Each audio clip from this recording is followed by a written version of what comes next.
Hi everyone, कैसे हो आप सब। तो कल के वीडियो में मैंने आप सबसे एक सवाल पूछा था जिसके बहुत सारे लोगों ने मुझे सही सही जवाब दिया है। पर जैसा कि मैंने पहले ही बता दिया था कि जिन दो लोगों का आंसर मुझे पहले रिसीव होगा उन्हीं का नाम मैं अनाउंस करूँगी।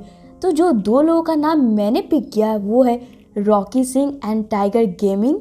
बहुत बहुत मुबारक हो guys and thank you so much आप सबका इतना सपोर्ट और प्यार के लिए। तो चलिए अब हम अपनी सीरीज को कंटिन्यू करते हैं एपिसोड नंबर 19 के रिकैप के साथ। तो पिछले एपिसोड में हमने देखा था कि सैविटर कैसे अपनी पहचान बैरी को दिखा देता है जिसमें कि वो बिल्कुल बैरी की तरह ही दिखता है। तो चलिए अब कहानी को आगे बढ़ाते हैं एपिसोड नंबर 20 के साथ, जिसकी शुरुआत वहीं से होती है जहां हमने एपिसोड नंबर 19 को खत्म करी थी, जहां पर कि अब सैविटर अपने सूट से बाहर आकर अपने बारे में बताना शुरू करता है कि सैविटर और कोई नहीं बल्कि बैरी यानी कि फ्लैश का ही टाइम रिमेंट है। तो फ्रेंड्स, अगर आप फ्लैश सीरीज को स्टार्टिंग से फॉलो करते आ रहे हो तो आपको सीजन 2 का एपिसोड नंबर वो तो याद ही होगा जिसमें जूम और फ्लैश की लड़ाई हुई थी। तो मल्टीवर्स को जूम से बचाने के लिए फ्लैश ने अपने टाइम रिमेंट क्रिएट करी थी। तब सबको ऐसा लगा था कि फ्लैश का टाइम रिमेंट मारा जा चुका है, पर असल में वो किसी तरीके से बच गया था और उसी घटना में इसके चेहरे का एक भाग जल गया था। पर उस वक्त बैरी या फिर उसकी कोई भी टीम मेंबर ये जानने की कोशिश नहीं करी कि वो जिंदा है भी या नहीं, सभी उसे छोड़कर चले गए थे। तब टाइम रिमेंट बिल्कुल अकेला पड़ गया था, दर्द में था, पर कोई भी उसकी मदद करने वाला नहीं था। पर दूसरी तरफ बैरी बिना किसी टेंशन के अपने परिवार, दोस्त और अपनी गर्लफ्रेंड आयरिस के साथ खुशहाल वक्त गुजार रहा था। तब बैरी का टाइम रिमेंट ने खुद को सैविटर बना लिया, इस मकसद से कि अब वो बैरी को भी खुश नहीं रहने देगा। जो दर्द सैविटर ने झेली वही दर्द वो बैरी को महसूस करवाएगा, उसकी सबसे प्यारी चीज आयरिस को मारकर, जिसे सुनकर कि बैरी को बहुत गुस्सा आता है और वो सैविटर को एक घूसा मारकर जमीन पर गिरा देता है। तभी हम देखते हैं यहाँ पर सैविटर का सूट खुद ब खुद ही सैविटर के पास आ जाता है, जिसे कि सैविटर पहन लेता है और यहाँ पर एक तेज धमाका कर इस वक्त यहाँ से भाग निकलता है। जिसके बाद बैरी स्टार लैब लौटकर सभी को एक साथ यहाँ पर इकट्ठा कर सैविटर की सच्चाई बता देता है, जिस पर अब इन लोगों को ये समझ में आ जाता है कि कैसे सैविटर को उनके प्लान के बारे में पहले से मालूम पड़ गया था, क्योंकि टाइम रिमेंट आखिरकार है तो बैरी का ही एक हिस्सा ना। आगे अब बैरी एचआर से ट्रेसी का अपडेट पूछता है कि कहाँ तक स्पीड फोर्स वाली ट्रैप बनी, और फिर चुपचाप अकेला जाकर स्पीड लैब में बैठ जाता है, ये सोचते हुए कि आखिर हर प्रॉब्लम की शुरुआत इसी से क्यों होती है। तब आयरिस भी बैरी के पास आकर इसे संभालती है, जिसके कुछ देर बाद अब यहाँ पर सिस्को भागता हुआ आता है और इनके पास आकर बोलता है सिस्को ने एक तरकीब निकाली है। आगे सिस्को सभी को एक डिवाइस दिखाते हुए बोलता है जब तक बैरी अपने दिमाग में अपनी मेमोरी स्टोर करके रखा है, टाइम रिमेंट को भी वो सब पता चलते जाएगा जो हम बैरी के साथ डिस्कस या प्लान करेंगे। तब सैविटर को हरा पाना नामुमकिन हो जाएगा।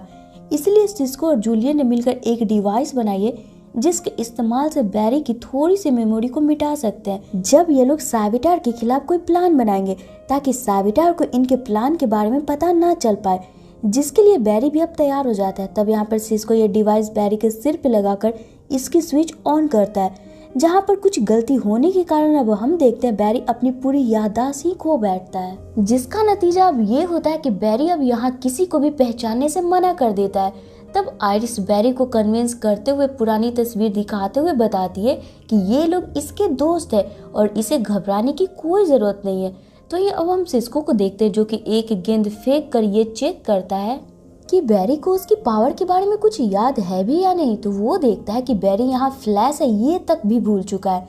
तब सिस्को सारे डिवाइस चेक करता है तो उसे ये समझ में नहीं आता है कि आखिर दिक्कत हुई क्या है। कि तभी यहाँ पर हम देखते हैं जोय को सीसीपीडी से सेसिल का कॉल आता है कि एक इमरजेंसी केस पर सेसिल को बैरी की जरूरत है, उसे फौरन ही सीसीपीडी लेकर जाना होगा। तो ये दूसरी तरफ अब हम ट्रेसी को देखते हैं जो कि लगातार ओवर टाइम कर स्पीड फोर्स वाली ट्रैप तैयार करने में लगी होती है। तो ये अब चूंकि बैरी को सीसीपीडी में जाना जरूरी था, जो ये बैरी को आयरिस के साथ लेकर सीसीपीडी निकल जाता है, सिस्को को ये बोलकर कि तब तक वो इसका इलाज ढूंढे। आगे जो सीसीपीडी पहुंचकर सेसिल को बैरी की पूरी सिचुएशन बताता है, पर चूंकि आज के केस के लिए बैरी को कोर्ट जाना बहुत ही जरूरी था, क्योंकि एज अ सीसीपीडी का सीएसआई बैरी की स्टेटमेंट इस वाले केस में बहुत ही जरूरी थी, इसलिए ये लोग बैरी को लेकर कोर्ट पहुंचते। तब यहाँ पर जूलियन और सिस्को भी आता है और फिर बैरी को एक खास तरह का चश्मा देता है। जिसको पहनने से बैरी को वो सारी लिखी चीजें दिख रही होती है जो कि जूलियन अपने लैपटॉप पे टाइप करता है। यानी कि कोर्ट में केस से रिलेटेड सेसिल बैरी से जो सवाल करती है, जिसका जवाब जूलियन टाइप करके बैरी को बताता है और फिर बैरी उसे पढ़कर जज को बताता है। अब इसी क्रम में बैरी का पसीना उसके चश्मे पर गिर पड़ता है अचानक से, जिससे कि इसमें एक शॉर्ट सर्किट हो जाती है और फिर ये चश्मा वहीं पर खराब हो जाती है, जिसके कारण कि अब बैरी सेसिल के आखिरी सवाल का जवाब नहीं दे पाता है। जिसका नतीजा ये होता है कि ल्यूसियस कोलाइट को जिस सबूत के आधार पर गिरफ्तार किया जाता है, उसके पुख्ते सबूत ना होने के कारण यहाँ पर अब ल्यूसियस को आजाद कर दिया जाता है। तो ये दूसरी तरफ अब हम किलर फ्रोस्ट को देखते हैं जो कि साविटार से बातें करते हुए बोलती है, क्या हुआ साविटार द गॉड को? आज सुबह से ना ही कोई प्लान ना ही कोई एक्टिविटी, सब ठीक तो है? जवाब है अब झल्लाता हुआ साविटार किलर फ्रोस्ट की गर्दन पकड़ पूछता है, तुम कौन हो? तो इसका मतलब ये हुआ फ्रेंड्स कि बैरी की याददाश्त के साथ साथ अब यहाँ पर साविटार की भी याददाश्त चली गई थी। तो ये अब आगे हम स्टार लैब में देखते हैं जहाँ पर अचानक से वैली की भी पावर चली गई थी। तब सभी ये सोचकर परेशान होने लगते हैं कि आखिर ये हो कैसे सकता है। तभी यहाँ पर किलर फ्रोस्ट आती है और इन लोगों को बताती है क्योंकि साविटार अपनी याददाश्त खो बैठा है, क्योंकि वैली की पावर साविटार से जुड़ी हुई है। जब तक अब साविटार की याददाश्त नहीं लौटती है, वैली की भी पावर नहीं लौटेगी, इसलिए मुझे बैरी की इलाज करने दो, मैं उसे ठीक कर सकती हूँ। तो एक दूसरी तरफ अब हम देखते हैं आयरिस को जो कोर्ट से डायरेक्ट बैरी को लेकर घर जाती है ताकि बैरी थोड़ा अब आराम कर सके। तभी अचानक से वो देखती है कि बैरी के हाथ तेज वाइब्रेट करने लगे और यहाँ पर बैरी को ये पता चलता है कि उसके पास पावर भी है। पर चूंकि यहाँ पर बैरी को ये अभी अभी पता चलता है कि उसके पास पावर है, वो इसे कंट्रोल नहीं कर पा रहा होता है, जिसे लेकर कि अब आयरिस वापस से उसे स्टार लैब पहुंचती है। तो यहाँ पर किलर फ्रोस्ट को देख आयरिस और जोई दोनों ही घबरा जाते हैं। तब सिस्को इन्हें एक्सप्लेन करता है कि किलर फ्रोस्ट यानी कि कैथलीन बैरी की इलाज करने आई है। तो ये अब आगे के सीन में हमें टीवी पर आ रहे न्यूज दिखाई जाती है जिसमें कि ल्यूसियस कोलाइट, जिसे कि कुछ देर पहले ही अभी कोर्ट से बेल मिली थी, उसने खुलेआम ही एक बिल्डिंग में आग लगा दी है जिसमें कि कई लोग फंसे हुए हैं। जिसे देख बैरी बोलता है, ये तो वही है जो मेरे कारण आज आजाद है, मैं इसे रोकूंगा। जिसे सुन सभी फ्लैश को वहाँ जाने से मना कर देते हैं क्योंकि इसे अभी अपनी पावर पे कंट्रोल नहीं थी। पर चूंकि यहाँ बैरी जाने की जिद कर रहा था, तब जोय और आयरिस बैरी को उसके फ्लैश वाली सूट के बारे में बताते हैं, जिसे पहनकर कि अब बैरी उस आग लगी बिल्डिंग के पास पहुँचता है। तो इधर किलर फ्रोस्ट भी ऑलमोस्ट बैरी के याददाश्त लाने वाली डिवाइस तैयार कर चुकी होती है और आकर सिस्को को दे देती है, जिससे सिस्को बैरी के सूट से ऑनलाइन कनेक्ट कर सबसे पहले तो उसे एक तेज झटका देता है और फिर उसके बाद साथ में यहाँ पर आयरिस बैरी को कुछ पुरानी बातें याद करने बोलती है, जिसके कुछ देर बाद अब हम देखते हैं यहाँ पर बैरी की याददाश्त वापस लौट आती है। और इसी के साथ अब हम साविटार को देखते हैं जिसे भी सब चीज याद आ जाता है। और जैसे ही अब साविटार को सारी चीजें याद आती है, यहाँ पर अब हम वैली को देखते हैं जिसकी पावर भी अब वापस लौट आती है, जिसके फौरन बाद ही अब वैली बैरी की मदद करने आग लगी बिल्डिंग के पास पहुंचता है, जहां पर अब बैरी और वैली दोनों ही मिलकर बिल्डिंग में फंसे सभी लोगों को बारी बारी कर बचा लेते हैं और फिर ल्यूसियस को भी पकड़कर उसे वापस से जेल में डाल दिया जाता है और ये दोनों वापस से स्टार लैब आ जाते हैं। तो वहीं अब हम किलर फ्रोस्ट को देखते हैं जो कि अपना काम खत्म कर वापस जाने लगती है, क्योंकि किलर फ्रोस्ट को ये पता था कि जैसे बैरी ठीक होगा उधर साविटार की भी याददाश्त वापस लौट आएगी। तब सिस्को और जूलियन इसे इमोशनली रोकने की कोशिश करते हैं, पर इसके बावजूद भी किलर फ्रोस्ट यहाँ से चली जाती है।